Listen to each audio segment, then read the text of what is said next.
Bismillahirrahmanirrahim. Assalamualaikum warahmatullahi wabarakatuh. Selamat malam dan salam sejahtera bagi kita semua.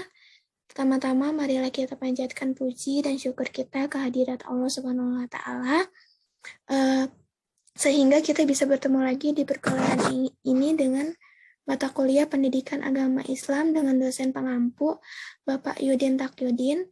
Perkenalkan, nama saya Siti Nurul Fadilah dan rekan saya Anggita Oktaviani dari kelompok 2 akan mempresentasikan tentang keimanan dan ketakwaan. Langsung saja, yang pertama akan dijelaskan oleh saya sendiri, yaitu pengertian iman.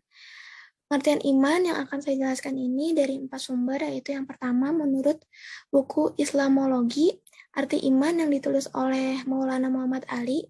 Iman artinya dalam Islam diterjemahkan sebagai percaya.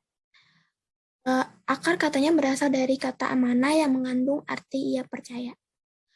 Pengertian iman juga disebutkan dalam hadis dari Umar bin Khattab radhiyallahu anhu.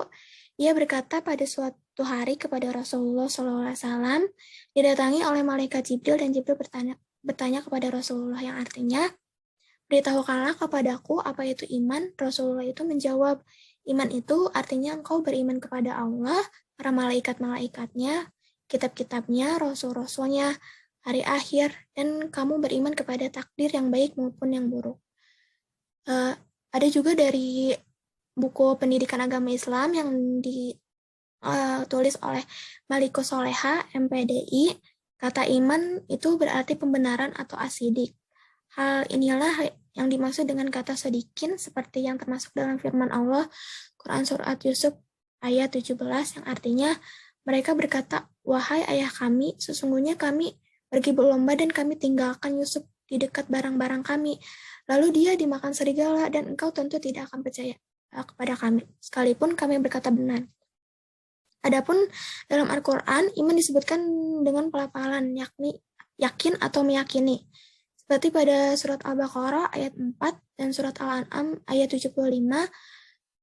Dalam surat Al-Baqarah berisi, yaitu, dan mereka yang beriman kepada Al-Quran yang diturunkan kepadamu Muhammad dan kitab-kitab yang telah diturunkan sebelum engkau dan mereka yakin akan adanya akhirat. Sementara iman juga disebutkan dalam surat Al-An'am ayat 75 yang artinya, dan demikianlah kami memperlihatkan kepada Ibrahim kekuasaan kami yang terdapat di langit, di bumi, dan agar dia termasuk orang-orang yang yakin. Dari kedua surat dan ayat dalam Al-Quran tersebut disebutkan kata yakin serta sodik yang berarti amalan hati. Iman dapat diartikan sebagai ucapan hati yang berada di dalam hati dan terbentuk melalui keyakinan di dalam hati.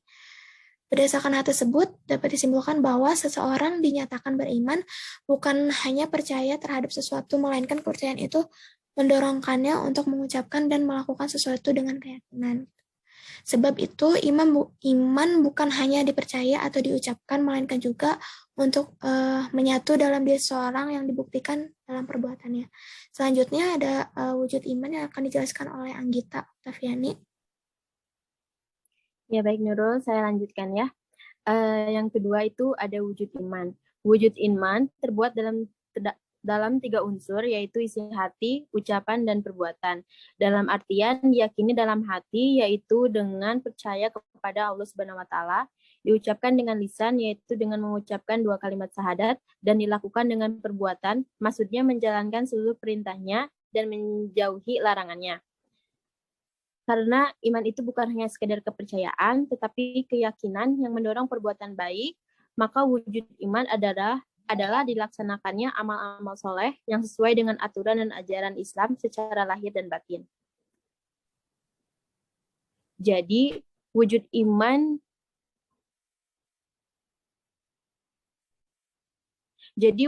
merupakan keutuhan dan keyakinan ucapan dan perbuatan seseorang dalam melaksanakan amal soleh. Dengan demikian, wujud iman itu sangat luas karena mencakup berbagai jenis amal soleh yang dilakukan oleh manusia didasarkan atas keyakinannya kepada Allah. Nah, di sini juga ada wujud iman menurut Hasan al-Banna yang dikutip dari sumber yang sama. Adapun ruang lingkup akidah Islam tentang keimanan diantaranya 1, ada ilahiyah, yaitu pembahasan tentang segala sesuatu yang berhubungan dengan ilahi atau Tuhan seperti wujud Allah, nama-nama dan sifat Allah. Nah, yang kedua ada nubuah, yaitu pembahasan tentang segala sesuatu yang berkaitan dengan nabi dan rasul, termasuk kitab-kitab suci dan mukjizat mereka. Nah, yang ketiga ada ruhaniyah, yaitu pembahasan tentang segala sesuatu yang berkaitan dengan alam metafisik seperti malaikat, jin, iblis, dan roh. Nah, yang keempat itu ada samsiyah. Maaf, yang keempat saya ulang, itu ada namanya samiyah, yaitu pembahasan tentang segala sesuatu yang hanya bisa diketahui melalui sam, yakni dalil nakli berupa Al-Quran. Lanjut. Di sini juga selain ada wujud iman, ada juga proses terbentuknya iman. Nah, bagaimana sih bisa iman itu terbentuk? Yaitu di sini dimulai dari benih iman ya. Benih iman yang dibawa sejak dalam kandungan, memerlukan pemupukan yang berkesinambungan. Diawali dengan proses perkenalan, kemudian mengikat menjadi senang atau benci. Mengenal ajaran Allah adalah langkah awal dalam mencapai iman kepada Allah. Tersebut tidak mungkin beriman kepada Allah. Nah, seseorang yang menghendaki anaknya menjadi mukmin Allah, maka ajaran Allah harus diperkenalkan sedini mungkin sesuai dengan kemampuan anak itu dan dari tingkat verbal sampai tingkat pemahaman. Bagaimana seorang anak menjadi mukmin jika kepada mereka tidak diperkenalkan Al-Quran. Di samping proses perkenalan, proses pembiasan, seseorang bisa saja semula benci berubah menjadi senang. Seorang harus dibiasakan untuk melaksanakan apa yang diperintahkan Allah dan menjauhi hal-hal yang dilarangnya agar kelak setelah menjadi dewasa menjadi senang dan terampil dalam melaksanakan ajaran-ajaran Allah. Di sini juga ada tahapan untuk terbentuknya iman. Setidaknya meliputi ada 3 tahapan ikhtiar untuk membentuknya iman. Yang pertama ada tahap penyiapan benih keimanan anak. Itu dilakukan dengan hubungan suami istri yang islami, mengkonsumsi makanan minuman yang halal, berpandangan dalam bersikap hidup yang islami. Nah, yang kedua itu tahapannya pengenalan pada ajaran Islam, yaitu melalui pendidikan oleh keluarga atau lingkungannya, mulai tingkat verbal, pemahaman sampai amalan, dan dilakukan sedini mungkin, terutama pendidikan akhlak dan Al-Quran. Nah, yang terakhir itu ada tahap pembiasaan, yaitu membiasakan untuk melaksanakan apa yang diperintahkan Allah dan menjauhi larangannya dengan penuh kesadaran. Mungkin bisa dilanjut. Saya lanjut di sini ada tanda-tanda orang beriman ya. Selain tadi ada wujudnya iman, terus terbentuknya keimanan. Nah, di sini juga ada tanda-tanda orang beriman. Di samping proses pengenalan, proses pembiasaan, seseorang bisa saja semula benci berubah menjadi senang. Seseorang harus dibiasakan untuk melaksanakan apa yang diperintahkan Allah dan menjauhi hal-hal yang dilarangnya agar kelak setelah menjadi dewasa menjadi senang terampil dalam melaksanakan ajaran-ajaran Allah.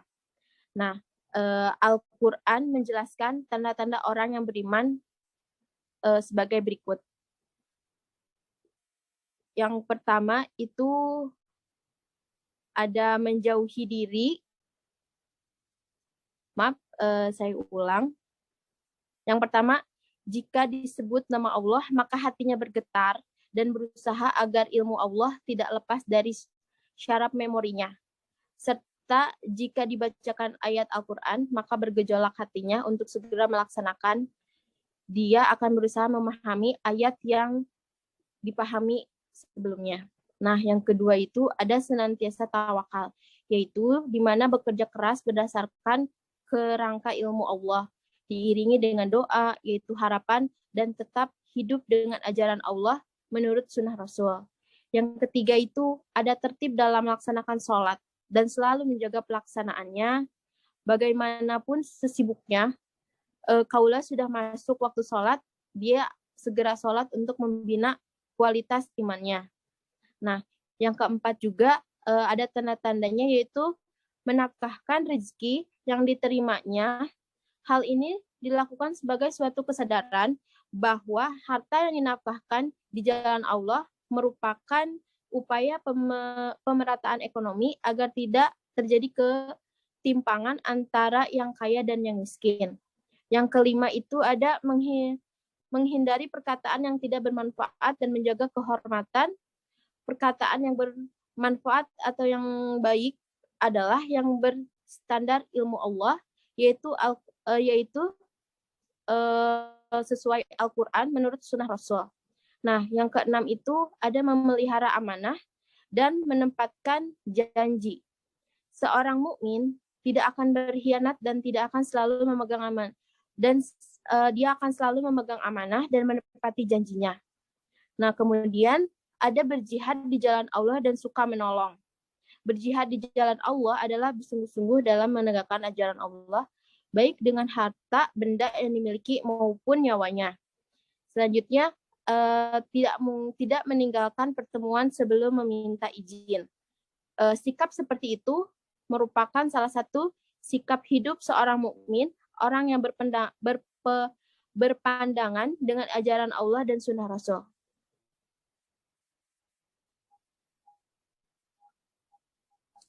Kemudian di sini juga ada tanda-tanda orang beriman menurut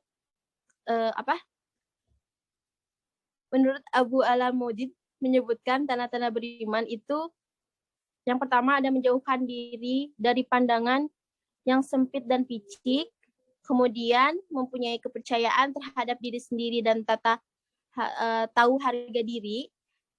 Yang ketiga ada mempunyai sifat rendah hati dan khidmat. Yang keempatnya ada senantiasa jujur dan adil.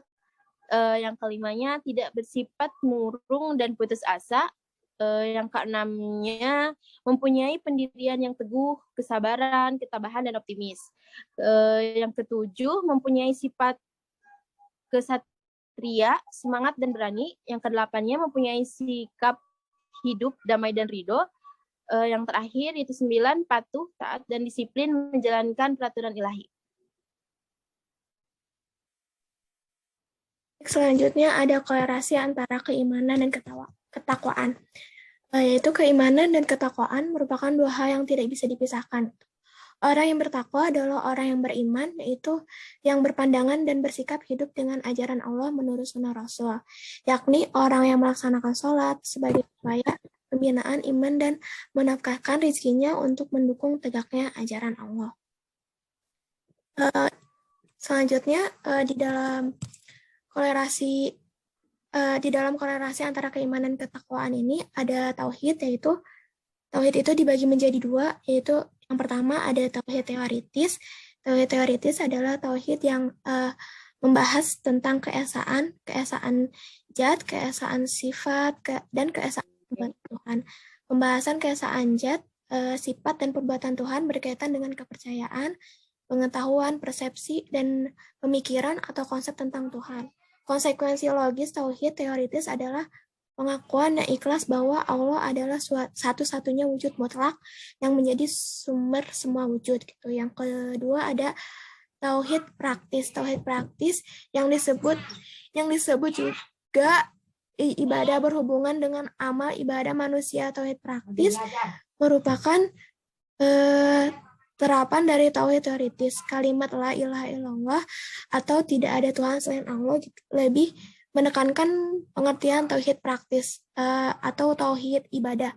Tauhid ibadah itu ketaatan hanya kepada Allah, dengan kata lain tidak ada yang disembah selain Allah atau yang berhak disembah hanyalah Allah semata dan menjadikannya tempat tumpuan hati dan tujuan segala gerak dan langkah. Selanjutnya ada kesimpulan yang akan disampaikan oleh Anggita.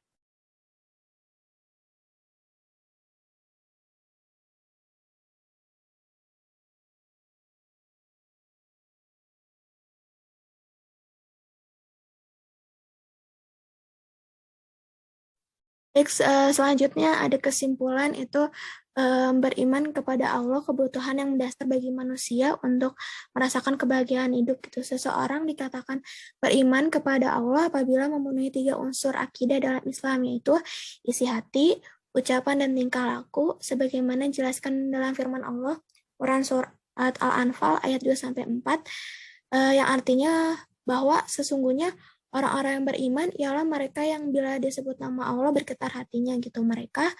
Dan apabila dibacakan ayat-ayatnya, bertambah iman mereka karenanya. Dan hanya kepada Tuhanlah mereka bertawakal, yaitu orang-orang yang mendirikan sholat dan yang memanfaatkan sebagian dari rizkinya yang kami berikan kepada mereka, itulah orang-orang yang beriman dengan sebenarnya. Mereka akan memperoleh beberapa derajat ketinggian di sisi Tuhannya gitu, dan sempurna serta rizki nikmat yang mulia. Keimanan dan ketakwaan merupakan 2 hal yang tidak dapat dipisahkan dari diri manusia. Oleh karenanya, orang yang bertakwa adalah orang yang berpandangan hidup dengan ajaran-ajaran Allah menurut sunnah Rasul. Dan sekian dari kami. Jika ada pertanyaan atau tanggapan, silakan ditulis di dalam komentar di bawah ya, teman-teman.